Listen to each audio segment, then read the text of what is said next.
Éco-rubrique. L'économie africaine en 5 minutes. Amis africains, bonjour.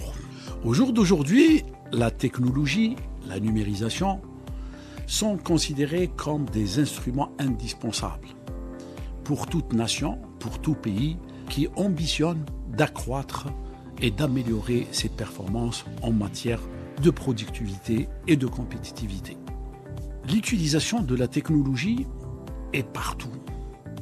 On la retrouve chez nous, à la maison, dans les usines et dehors, dans les transports. On la retrouve aussi dans tout ce qui est moyen de communication, nos télévisions, nos smartphones, etc. On ne peut plus s'en passer.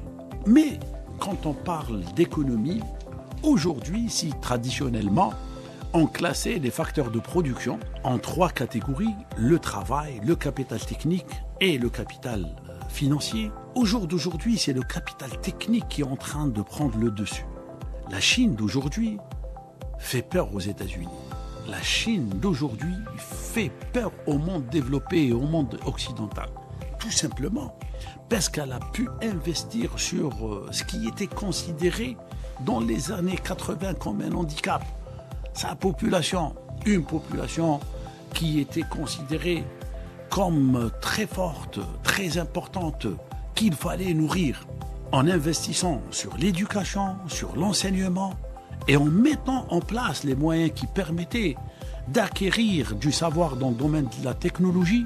La Chine d'aujourd'hui produit du savoir. La Chine d'aujourd'hui se situe dans un niveau en matière d'intelligence artificielle. La Chine est aujourd'hui en train de damer le pion aux États-Unis. Elle fait peur au monde occidental, au point où une guerre sans merci est déclenchée depuis quelques semaines.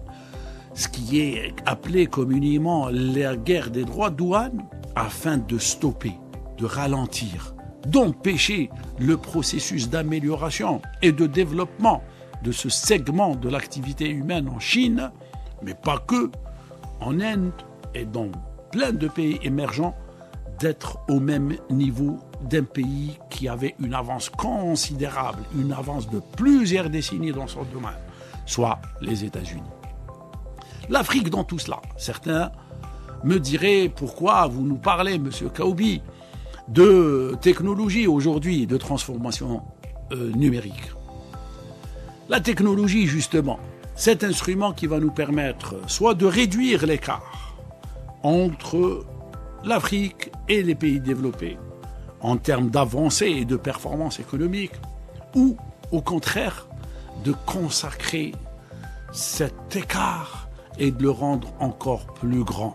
L'Afrique dispose de facteurs de production qui lui permettent d'être plus compétitive, mais sans l'utilisation des technologies, il n'en sera pas le cas. L'Algérie, forte de sa conviction panafricaine, abrite cette semaine le 5e sommet africain des technologies et des nouvelles.